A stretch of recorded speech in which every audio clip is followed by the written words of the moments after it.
그날의 이슈만을 콕 집어 전달하는 글로벌 증시 브리핑, 핀리포트를 시작합니다. 2019년 9월 13일 금요일 글로벌 시장 상황입니다. 오늘의 주요 뉴스 살펴봅니다.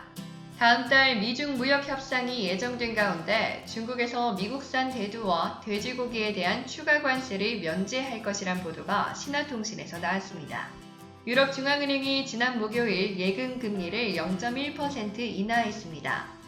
또한 지난 12월 중단했던 자산 매입 프로그램을 재가동하며 본격적인 돈풀기에 나섰습니다. 미국의 소매 판매가 예상을 상회하며 주식시장의 상승을 도왔습니다.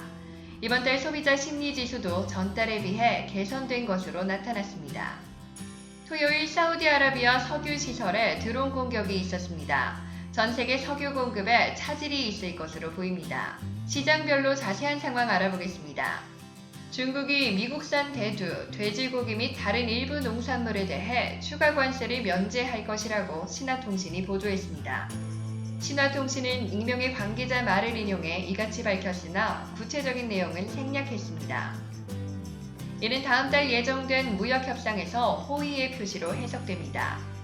대두는 미국의 가장 큰 대중국 수출품이지만 트럼프 대통령이 관세를 부과한 이후 구매가 중단됐습니다.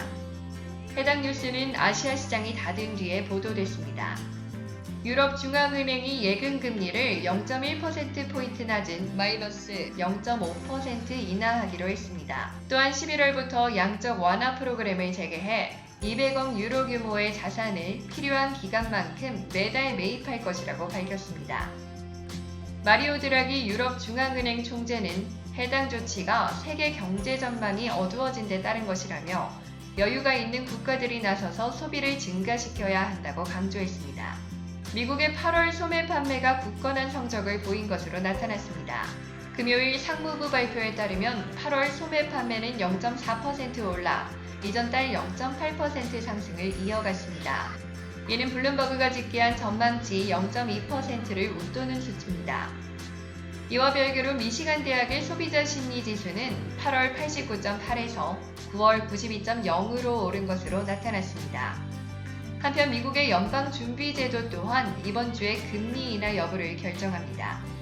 토요일 사우디아라비아 석유시설에 드론 공격이 있었습니다. 이번 공격을 받은 시설은 하루 평균 1000만 배럴 가까이 되는 원유 생산을 담당하는 시설입니다. 이로 인해 당분간 사우디의 원유 생산량이 절반가량 줄어들 것으로 보입니다. 예멘 방구는 이번 공격에 드론 10대를 투입했다고 밝혔지만 미국은 이란의 소행이라고 보고 있습니다. 이상 글로벌 증시 브리핑을 마무리하겠습니다. 감사합니다.